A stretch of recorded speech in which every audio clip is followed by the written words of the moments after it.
즐거운 저녁 시간 보내고 계십니까? JTBC 8시 뉴스입니다. 세계 서예가들이 한자리에 모여서 서예의 진수를 보여주는 세계 서예 전북 비엔날레가 오늘 개막했습니다. 지난 97년부터 시작된 서예 비엔날레는 세계 최고의 권위를 자랑하는 국제 행사로 자리 잡았습니다. 송창용 기자가 다녀왔습니다.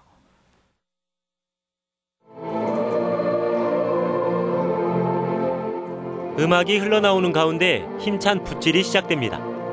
흰 종이에 한자 한자 정성을 다해 붓글씨를 써내려갑니다. 붓이 노래를 부르고 먹이 춤을 춘다는 필가 문무입니다. 셋! 2년마다 열리는 세계 서예 전북 비엔날레가 벌써 10번째를 맞이했습니다. 올해 주제는 물질에서 정신으로입니다. 이번 행사에는 세계 18개 나라에서 800여 명의 작가가 참여해 1,100여 점의 수준 높은 작품을 선보입니다. 우리나라의 어떤 서예의 작품들이 여기에 다 초점을 맞추어서 좋은 작품들이 모여 있다고 생각합니다. 400여 점에 가까운 출품작이 나온 공모전에서는 진승환 씨가 대상을 받았습니다. 더 큰 짐과 그다음에 책임감이라 생각하고 서예를 위해서 더 열심히 노력하도록 하겠습니다. 서예 비엔날레는 10번째 행사를 맞아 다채로운 프로그램을 준비했습니다. 서예 작품 전시회와 함께 서각 작품전, 도자각 서전, 깃발 서예 등 5개 부문 28개 프로그램이 진행됩니다. 서예의 본고장에서 열리는 이 대회는 21세기 인문학 시대를 선도하는 세계 최대 규모와 최고의 권위를 자랑하고 있습니다.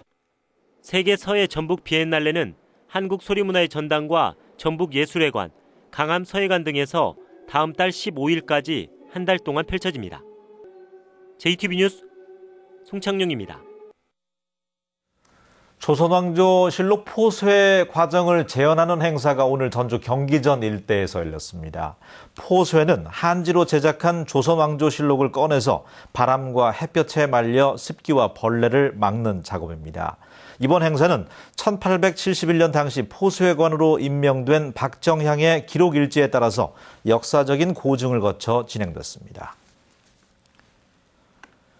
주민들이 지하수를 파다가 송유관을 건드려서 기름이 유출되는 사고가 발생했습니다. 오늘 오전 8시 40분쯤 전주시 원당동 한 밭에서 주민들이 지하수를 파던 도중 송유관이 파열됐습니다. 이 사고로 경유 500여 리터가 유출돼 기름 제거와 복구 작업이 진행됐습니다. 경찰은 방제 작업을 하면서 정확한 사고 경위를 조사하고 있습니다. 오늘 오전 6시 50분쯤 정읍시 상평동 한 아파트 8층에서 불이 났습니다. 이 불로 집주인인 이모 씨 부부가 화상을 입었고 주민 20여 명이 대피하는 소동이 빚어졌습니다. 경찰은 아파트 주방에서 가스가 폭발한 것으로 보고 정확한 화재 원인을 조사하고 있습니다. 완주군 봉동읍의 둔산지구는 기업 유치 후 9년 사이에 인구가 4배가 넘게 늘었습니다. 그러나 교통과 교육 등 생활에 필요한 기반 시설은 턱없이 부족해서 주민들이 큰 불편을 겪고 있습니다.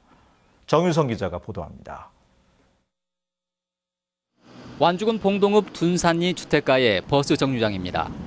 출퇴근 시간에 버스를 놓치면 길게는 1시간을 기다려야 돼 주민들은 버스 증편을 요구하고 있습니다.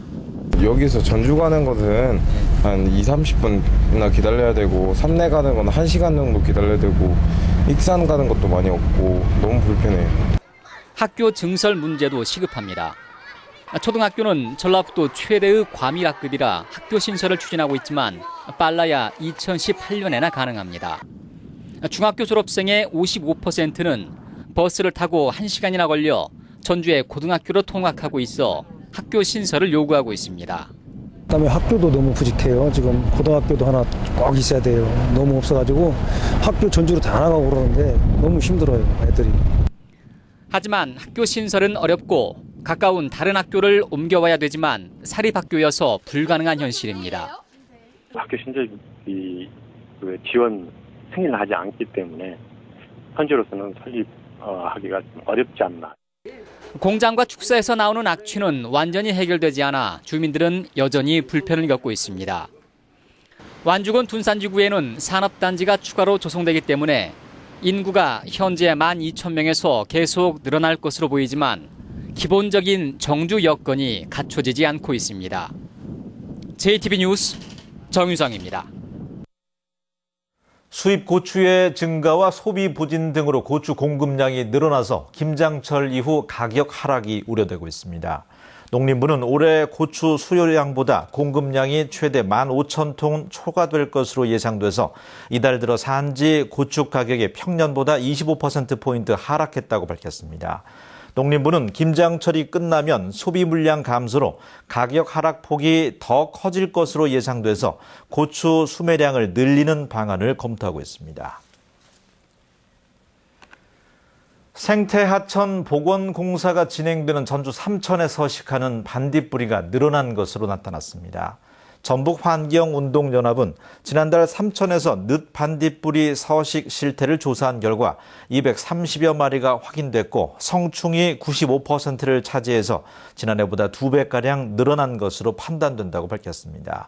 전북환경운동연합은 서식지 유지를 위해서 습지와 수로 관리, 주변 가로 등의 조도 낮추기 등이 필요하다고 말했습니다.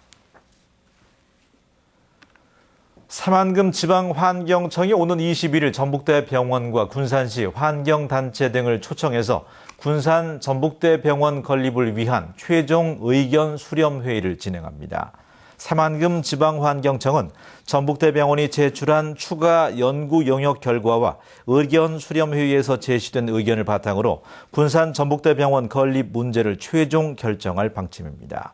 환경단체는 군산 전북대병원 예정 부지인 백석제에서 멸종위기식물인 동미나리의 집단 서식지가 발견됐다며 병원 이전을 요구하고 있습니다.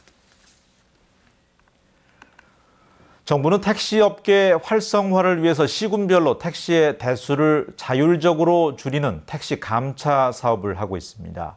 하지만 감차 보상금 문제 등으로 상당한 어려움이 예상됩니다. 권대성 기자가 취재했습니다. 손님을 기다리는 택시들이 줄지어 서 있습니다. 하지만 손님 태우기는 쉽지 않습니다. 지금은 옛날하고 달라갖고 출퇴근 시간에 손님 연락 태울 수가 없어요. 택시는 금방 많이 불고 이제 그만큼 손님은 떨어지고. 정부는 택시가 너무 많은 게 문제라고 보고 있습니다.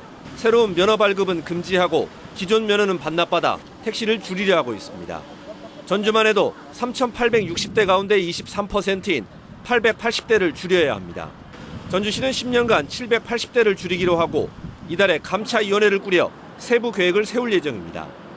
보상 금액, 감차 규모, 또 감차 기간, 소요 재원을 어떻게 할 것인지 논의를 해야 할 사항입니다. 하지만 감차가 쉽지 않을 것으로 예상됩니다. 전주의 택시 면허 거래가는 개인이 1억 원, 법인이 4천만 원 선. 정부와 지자체가 나눠내는 감차 보상금은 한 대당 1,300만 원으로 나머지는 택시 업계가 분담합니다. 정부에서는 그 상 금액을 절대 안 쳐줄 거예요. 정부에서 해주지 않는 이상은 택시업계에서 그 많은 돈을 어떻게 하겠어요. 지자체가 보상금을 더 주는 것도 힘듭니다. 정부 지원 비율이 30%에 그쳐 예산 부담이 만만치 않습니다. 게다가 택시 감차에 세금을 투입하는 자체가 적절치 않다는 목소리가 적지 않습니다. JTB 뉴스 권대성입니다. 덮개가 있는 버스 승강장 가운데 20%의 태양광 조명 시설이 설치됐습니다. 전라북도는 지난 8월 말을 기준으로 덮개가 있는 버스 승강장 5,800여 곳 가운데 20%인 1,100여 곳에 태양광 조명 시설을 설치했다고 밝혔습니다. 전라북도는 버스 승객의 안전과 편의를 위해서 오는 2020년까지 태양광 조명 시설 설치 작업을 이어갈 계획입니다. 지난해 7월에 개원한 제10대 전북도의회 의원들의 1인당 조례 제정과 개정이 4.5건으로 전국 광역의회에서 세 번째로 높았습니다. 전북도의회 조사 결과 조례를 제정하거나 개선한 횟수는 세종이 6.5건으로 가장 많고 대전이 5건, 전북이 4.5건으로 뒤를 이었습니다. 이는 전북도의회가 상임위원회별로 고문 변호사제를 운영하고 정책팀 인력을 보강했기 때문으로 풀이됩니다. 전북교육청이 하반기 지방공무원 명예퇴직 신청을 다음 달 9일부터 나흘간 받습니다. 명퇴 대상자는 20년 이상 근속한 공무원으로 정년 퇴직일까지 1년 이상이 남아 있어야 하며 징계 의결이 요구되어 있거나 형사사건으로 기소 중인 사람, 감사기관에서 비위 조사 중인 사람은 신청할 수 없습니다. 도교육청은 예산 상황과 신청 현황 등을 고려해서 명퇴 인원을 결정할 방침이며 예산이 부족할 경우 상위직, 장기 근속 등의 우선순위가 고려됩니다.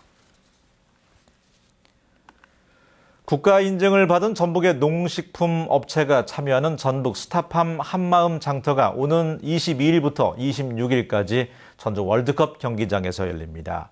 국립농산물품질관리원 전북지원은 지리적 표시 등록, 농산물 우수관리 인증 등을 받은 전북의 21개 농장이 한마음 장터를 열고 복분자주와 전통 막걸리, 고추장 등 100여 개 품목을 판매한다고 밝혔습니다.